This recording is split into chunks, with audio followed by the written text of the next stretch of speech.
اعوذ باللہ من الشیطان الرجیم بسم اللہ الرحمن الرحیم۔ ہم مدنی قاعدہ کا لیسن نمبر 16 پڑھ رہے ہیں، جس میں ہم نے الف لام اور را کو پر پڑھنے اور باریک پڑھنے کی صورتیں دیکھی ہیں، اور اس کی مثالیں ہم کر رہے ہیں۔ آج اس پر تیسرا لیکچر ہے، تھرڈ لیکچر، اور انشاءاللہ ایک لیکچر اور ہوگا تو یہ سبق پورا ہو جائے گا۔ اور سٹارٹ کرتے ہیں۔ اللہم صلی علی سیدنا و مولانا محمد وعلی آل سیدنا و مولانا محمد وبارک وسلم وصلو علی۔ اللہم افتح علینا حکمتک وانشر علینا رحمتک یا ذا الجلال والاکرام۔ رب زدنی علما، رب زدنی علما، رب زدنی علما۔ یہاں را موٹا ہے، را موٹا کو پڑھنے کی صورتیں کیا تھیں وہ دیکھ لیتے ہیں۔ را کو پر پڑھنے کی صورتیں، را پر زبر یا پیش ہو، ٹھیک ہے، را پر زبر یا پیش ہو۔ یہاں دیکھیں را پر زبر آ گیا ہے، لہٰذا را پر ہے۔ اس کے بعد واو مدہ، واو مدہ کیوں ہوا؟ کیونکہ واو ساکن سے پہلے والے حرف کے اوپر پیش ہے۔ اس کے بعد لام باریک ہم پڑھ چکے ہیں، دوبارہ رپیٹ کر لیتے ہیں کہ اللہ کے لام سے پہلے حرف پر زبر یا پیش ہو تو اس میں جلالت اللہ کے لام کو پر پڑھیں گے، اور اس میں جلالت اللہ کے لام سے پہلے حرف کے نیچے زیر ہو تو اس میں جلالت اللہ کے لام کو باریک پڑھیں گے۔ اللہ کے لام کے علاوہ باقی تمام لام، یہ ہمارے ادھر اس جگہ پہ یہ چیز اپلائی ہو رہی ہے کہ باقی تمام لام باریک پڑھیں گے۔ اب یہاں دیکھیں اللہ تو نہیں لکھا ہوا، اور تو اس لیے یہ لام جو ہے یہ باریک پڑھا جائے گا۔ اس کے بعد دیکھیں لام کے اوپر پیش ہے جو اللہ کے ساتھ مل رہی ہے۔ اب دوسری کنڈیشن بھی آ گئی، اللہ کا اس میں جلالت والا لام جو ہے وہ موٹا اس لیے پڑھا جائے گا کیونکہ اس لام کے اوپر پیش آ گئی ہے، یعنی پہلے والے حرف کے اوپر پیش آ گئی، اس لیے اللہ رسول اللہ یعنی موٹا پڑھیں گے اسے۔ کس طرح پڑھیں گے؟ رسول اللہ، رسول اللہ، ٹھیک ہے، اس طرح پڑھیں گے۔ اب آگے دیکھیں رضی اللہ، یہاں بھی را زبر ہونے کی وجہ سے موٹا، ضاد حروف مستعلیہ میں سے ہے، یہ تو ویسے ہی موٹا پڑھا جائے گا۔ یاللہ یعنی اللہ کے لام کے سے پہلے والے حرف کے اوپر زبر آ گئی ہے، اس لیے اللہ کو موٹا پڑھا جائے گا۔ اس کے بعد قال اللہم، قاف حروف مستعلیہ میں سے الف کی کنڈیشن کیا ہے موٹا پڑھنے کی؟ چلتے ہیں۔ الف سے پہلے اگر پر حرف آ جائے تو الف کو پر، اور باریک حرف آ جائے تو الف کو باریک پڑھیں گے۔ یہاں دیکھیں الف سے پہلے والا حرف قاف ہے تو یہ پر ہے یعنی موٹا پڑھا گیا، لہٰذا الف بھی پر ہو گیا۔ اب لام آ گیا، لام ہم جانتے ہیں کہ اللہ کے لام کے علاوہ کوئی بھی پر نہیں ہوتا تو لہٰذا لام باریک پڑھا جائے گا۔ لام کے اوپر جو پیش ہے، پیش ہونے کی وجہ سے اللہ کا لام موٹا پڑھا جائے گا، یعنی اللہ کو پر پڑھیں گے۔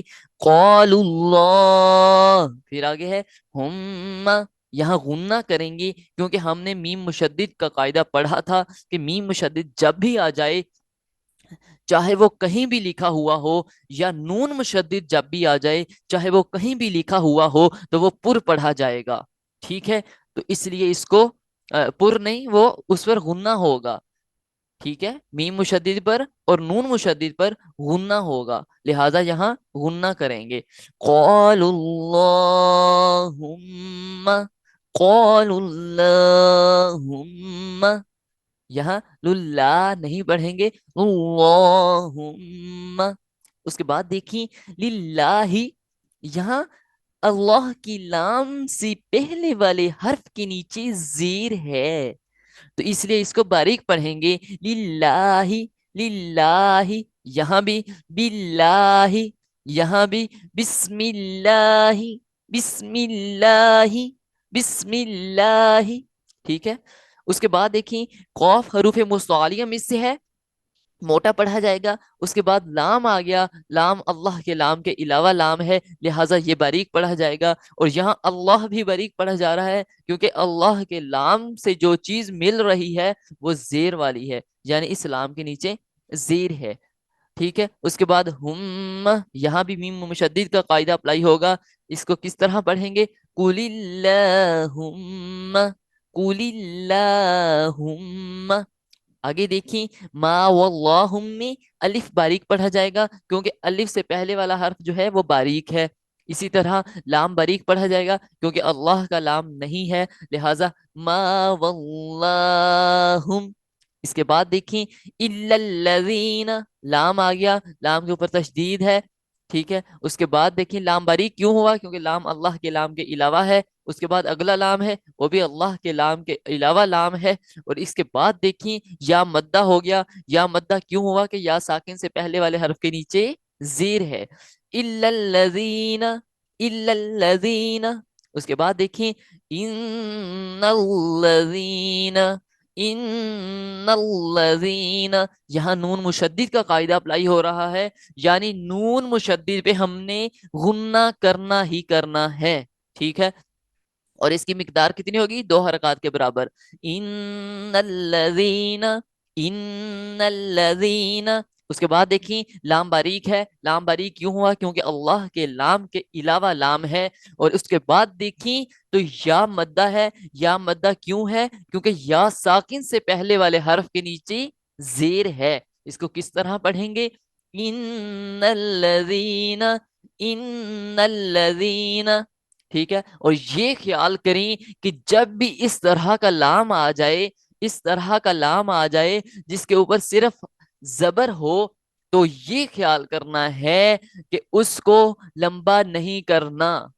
بعض بندے جو ہے لہو کی مثال دیکھ لیں کل سورہ اخلاص میں. ٹھیک ہے، قل هو الله احد لله الصمد لم يلد ولم يولد ولم يكن له، کل له ولم يكن له. لام کے اوپر صرف زبر ہے، لیکن بعض بندے جو علم نہیں رکھتے، صرف رٹا لگایا ہوا ہے، وہ پڑھتے ہیں ولم يكن له. اللہ اکبر، لہو کو اللہ بنا دیا، لہو کو اللہ کو بنا دیا. ٹھیک ہے، تو یہ دیکھیں کہ معنی نے کیسا پلٹا کھایا ہے. ہم ایک مسلمان کیسے مسلمان ہیں کہ ایک سورت پڑھ رہے ہیں چھوٹی سی جو ہم نے نماز کے لیے یاد کی ہوئی ہے، اور اس میں بھی ہم کو ایسی غلطی کر رہے ہیں جس میں معنی کو ہی پلٹ دیا. اور ایسا پلٹا کہ نعوذ باللہ اگر اس کی تشریح کریں، اس کو ترجمے سے پڑھیں، تو خود غور کیجیے گا کہ کیا ترجمہ بن رہا ہے. اللہ تعالی ہمیں معاف فرمائے اور قرآن پاک کو صحیح طریقہ سے سیکھنے کی توفیق عطا فرمائے. اب دیکھیں ان الذین، ان الذین. اس کے آگے چلتے ہیں اعلی، اعلی. لام کھڑا زبر ہے، اعلی. اس کے بعد دیکھیں لام باریک یہاں کیوں ہوا؟ کیونکہ لام اللہ کے لام کے علاوہ لام ہے. اس کے بعد دیکھیں صاد حروف مصعلیہ میں سے ہے، یہ تو ہمیشہ ہی پر پڑھا جائے گا. اس کے بعد دیکھیں لام کھڑا زبر آیا ہے. لام کیوں باریک ہوا؟ کیونکہ لام کا قاعدہ ہے کہ اللہ کے لام کے علاوہ کوئی لام پر نہیں پڑھا جاتا، اور اس میں بھی کنڈیشنز ہیں کہ اللہ کے لام سے پہلے والا جو بھی ملنے والا حرف ہے اس پر زبر اور پیش ہو، اس کے علاوہ کوئی لام نہیں، یعنی زیر والا لام اللہ کا بھی باریک ہوگا. اس کے بعد دیکھیں صلاتن، پھر ہے رجلن، رجلن. یہاں را موٹا ہے. را موٹا کو پڑھنے کی صورتوں میں ہے کہ را پر زبر ہوگی تو را موٹا پڑھا جائے گا، لہٰذا اس لیے موٹا پڑھا گیا. اس کے بعد لام، لام باریک اس لیے ہے کیونکہ اللہ کے لام کے علاوہ لام ہے. اسی طرح علم تارا میں لام کے اوپر لام جو ہے، یہاں لام جو ہے وہ بھی اسی لیے باریک ہے کیونکہ اللہ کے لام کے علاوہ لام ہے. اس کے بعد دیکھیں تارا، تارا. را موٹا کیوں ہوا؟ کیونکہ را کے اوپر جو زبر ہے اس کی وجہ سے را موٹا ہے. یہاں دیکھیں را پر پیش ہے اس لیے را موٹا ہے. روزی قو، قوف جو ہے وہ حروف مستعلیہ میں سے ہے، یہ تو ہر حالت میں ہی پر پڑھا جائے گا. اور اس کے بعد دیکھیں واؤ مدہ ہے، واؤ ساکن سے پہلے والے حرف کے اوپر پیش ہے، لہٰذا واؤ مدہ ہوا. اس کے بعد دیکھیں اکثرو، اکثرو، اکثرو. ٹھیک ہے، اس طرح پڑھنا ہے. یا غور کریں کہ اقوس یعنی قاف موٹا نہیں پڑھنا، غلط ہو جائے گا، معنی تبدیل ہو جائے گا، اور نعوذ باللہ ہم گناہ گار ہو جائیں گے. اس لیے جو لفظ جس مخرج سے ہے اس کو اسی مخرج سے ادا کریں، اکثرو، اکثرو، ٹھیک ہے؟ یہاں دیکھیں را پیش ہونے کی وجہ سے، اپنے اوپر پیش آنے کی وجہ سے موٹا پڑھا جا رہا ہے۔ پیش، زیر، زبر کی کہانی سے مجھے ایک وہ جملہ یاد آ گیا، ایک وہ شعر یاد آ گیا کہ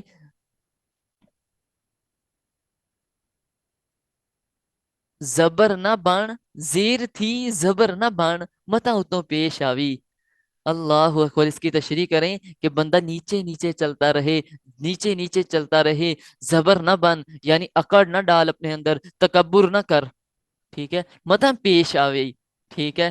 متا اتوں پیش آوی یعنی اللہ تعالیٰ کی طرف سے کوئی پکڑ ہو جائے اور پیشی ہو جائے ہماری۔ کیا خوب جملے کہے ہیں! زیر تھی زبر نہ بان، متا اتوں پیش آوی، زیر تھی زبر نہ بان، متا اتوں پیش آوی۔ دوستو، ہماری دنیا، ہماری دنیا، ہماری دنیا کہاں کی دنیا؟ یہ ہے فانی دنیا۔ حقیقی زندگی تو وہ ہے، یہاں اکڑاتا نہ چل، اکڑاتا نہ چل، نہ جانے ہم جیسے کتنے، ہم سے بھی بڑے بڑے بادشاہ، ہاں ہاں ہاں، جس کے پاس اتنی دولت، ہر چیز چاہے تو خرید سکے، اپنے اشارے پر دنیا کو چلا سکے، اللہ اکبر! اپنی آخرت تباہ کر کے چلے گئے۔ یہ دنیا تو عارضی ہے دوستو۔ میں نے پڑھا تھا کہ اگر انسان کی زندگی 100 سال بھی ہو نا، 100 سال بھی، تو قیامت کے دن کا صرف 2 سے 2.5 منٹ بنتی ہے۔ تو ہم تو لے کے ہی 60، زیادہ سے زیادہ 60 سال آئے ہیں، زیادہ سے زیادہ 60 سال آئے ہیں، ایوریج اتنی ہی بنتی ہے۔ اگر 60 سال کا حساب لگائے تو ہم تو 1 سے 1.5 منٹ کی زندگی لے کے آئے ہیں میرے دوستو، اور اس میں ایسا، اللہ اللہ! چلیں چلتے ہیں اپنے سبق پر۔ اجرن، اجرن، یہاں جیم پہ کلکلا کرنا ہے۔ جیم وہ کلکلا کیوں کرنا ہے؟ کیونکہ یہی حروف کلکلا میں سے ہے۔ قطب جدن 5 حروف کلکلا والے ہیں، ان میں سے آیا ہے۔ را پر 2 زبر ہونے کی وجہ سے را پر پڑھا جائے گا، را موٹا پڑھا جائے گا۔ اس کے بعد دیکھیں اجرن، یہاں بھی کلکلا ہوگا جیم پر، جیم پر کلکلا ہوگا، اور را جو ہے وہ پر پڑھا جائے گا کیونکہ را پر 2 پیش ہیں۔ یہاں دیکھ لیں کہ را پر زبر ہو پھر یا پیش ہو، را پر 2 زبر ہوں یا 2 پیش ہوں، ٹھیک ہے؟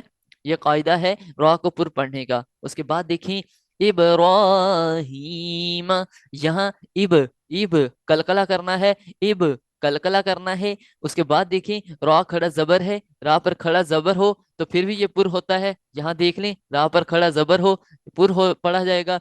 اس کے بعد دیکھ چلتے ہیں کہ ہیم، یا مدہ آ گیا، یا ساکن سے پہلے والے حرف کے نیچے زیر ہے، ابراہیم۔ اس کے بعد دیکھیں عارشن، عارشن، یہاں عین کے اوپر زبر ہے اور را جو ہے را ساکن ہے۔ یہاں دیکھ لیں یہ بھی قاعدہ ہے کہ را ساکن سے پہلے والے حرف کے اوپر زبر یا پیش ہو تو را پر پڑھا جائے گا۔ یہ آ رہا ہے نیچے، را ساکن سے پہلے والے حرف پر زبر یا پیش ہو تو را پھر بھی پر پڑھا جائے گا، ٹھیک ہے؟ اس وجہ سے یہاں آر، آر، را پر پڑھا جائے گا، آرشن۔ اس کے بعد دیکھیں ام صبرنا، صاد حروف مستعلیہ میں سے با پر زبر ہے، را ساکن ہے، بر یعنی موٹا پڑھا جائے گا، اور نہ الف باریک پڑھا جائے گا کیونکہ نون جو ہے وہ باریک ہے، اگر موٹا ہوتا تو الف بھی موٹا ہو جانا تھا۔ پھر اس کے بعد دیکھیں ترجعون، ترجعون، یہاں را ساکن ہے اور را ساکن سے پہلے والے حرف کے اوپر پیش ہے، اس لیے یہ جو ہے پر پڑھا جائے گا۔ اور آگے جیعون، واو مدہ آ گیا، واو ساکن سے پہلے والے حرف کے اوپر پیش ہے اس لیے واو مدہ ہو گیا۔ اس کے بعد دیکھیں یرزقون، را ساکن ہے، را ساکن کے پہلے والے حرف کے اوپر زبر ہے، لہذا یرزقون۔ قاف حروف مستعلیہ میں سے ہے، یہاں بھی واو مدہ آ گیا، واو ساکن سے پہلے والے حرف کے اوپر پیش ہے، اسے اس کو کس طرح پڑھیں گے؟ یرزقون۔ اس کے بعد دیکھیں ارجع، ارجع، ارجع، را ساکن ہے، را ساکن سے پہلے والے حرف کے نیچے زیر ہے، زیر ہے، را ساکن سے پہلے والے حرف کے نیچے اگر زیر ہو تو پھر بھی یہ ایک کنڈیشن اپنی ذہن میں نشین کر لیں کہ یہ زیر اصلی نہیں ہے، یہ زیر عارضی ہے۔ را ساکن سے پہلے والے حرف کے نیچے زیر عارضی ہو تو پھر بھی باریک پڑھا جائے گا۔ اس کو کس طرح پڑھیں گے؟ ارجع، ارجع، ٹھیک ہے؟ اب یہاں دیکھ لیں یہ دیکھ لیں مثال عارضی حرکت، قرآن پاک میں بعض کلمات الف سے شروع ہوتی ہیں اور الف پر کوئی حرکت نہیں ہوتی، ان الف پر جو بھی حرکت لگا کر پڑھیں گے وہ عارضی ہوگی، جیسے ارجعی کے الف کے نیچے زیر عارضی ہے، ٹھیک ہے، تو اس کو اس لیے پر پڑھا گیا ہے، یہاں را ساکن سے پہلے عارضی زیر ہو، یہ اس لیے پر پڑھا گیا ہے، یعنی عارضی زیر ہے، اگر زیر اصلی ہوگی تو پھر باریک پڑھا جائے گا۔ ٹھیک ہے دوستو، آج کے لیے اتنا ہی، انشاءاللہ عز و جل باقی جو 3 لائنیں رہ گئی ہیں وہ نیکسٹ لیکچر میں کور کریں گے، تب تک کے لیے اللہ حافظ، اپنی دعاؤں میں خاص طور پہ یاد رکھیے گا، اور ہماری ٹیم میں وہ سارے لوگ شامل ہیں جو یہ لیکچر سن رہے ہیں، جو لیکچر سے سیکھ رہے ہیں اور آگے شیئر کر رہے ہیں، گروپ کے لنک کو شیئر کر رہے ہیں، سارے لوگ شامل ہیں، صدقہ جاریہ کا حصہ ہیں، کیونکہ سیکھنے اور سکھانے والے دونوں کا اجر ہوتا ہے۔ اللہ تعالی ہمارے علم و عمل میں برکتیں عطا فرمائے، اور قرآن پاک کو صحیح طریقہ سے پڑھ کر اس پر عمل کرنے کی توفیق عطا فرمائے۔ تب تک کے لیے اللہ حافظ، وما علینا الا البلاغ، جزاک اللہ خیرہ۔